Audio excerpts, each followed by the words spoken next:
Subraino manichin kapang sirango Subraino lobichin kapang tong thogo Chini subrayong kaito Keplay ni keplay Chini subrayong kaito Lobzang mang tong the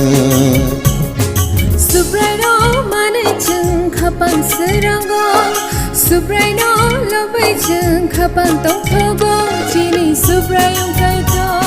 Keplay ni keplay Chini subrayong kaito Lobzang mang tong the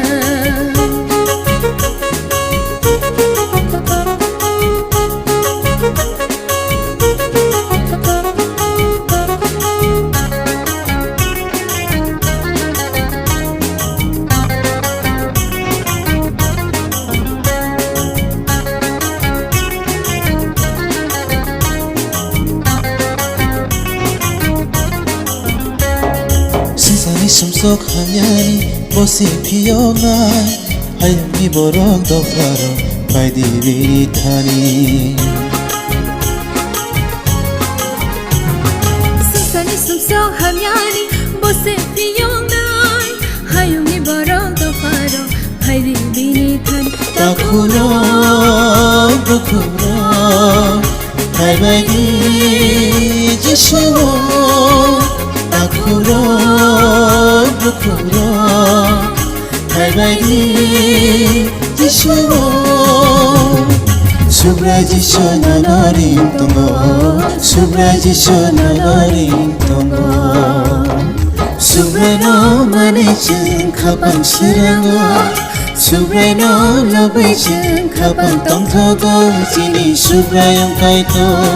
Keplay ni keplay Chini subrayong kaito Lobzang mang tong the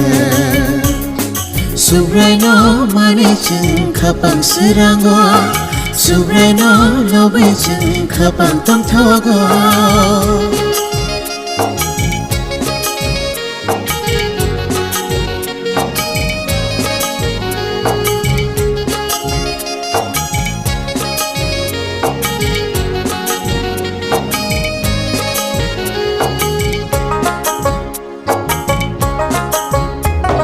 Subrai jishole khairong ma hamzang ma kopro Bini hamzang ma pai playa o takuro Subrai jishole khairong ma hamzang ma koplo Bini hamzang ma pai playa o bukuro Bayaro chalaro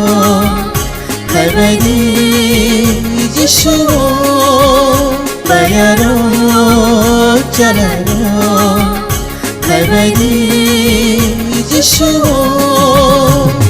Subrai jishu me thangai bugra Subrai jishu me thangai bugra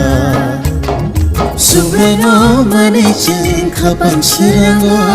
Subrai no lobichin kapang tong thogo Chini subrayong kaito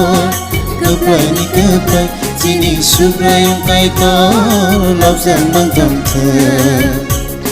Subrai no manichin kapang sirango Subrai no lobichin kapang tong thogo Chini subrayong kaito Keplay ni keplay Chini subrayong kaito Lobzang mang tong the Chini subrayong kaito Lobzang mang tong the Chini subrayong kaito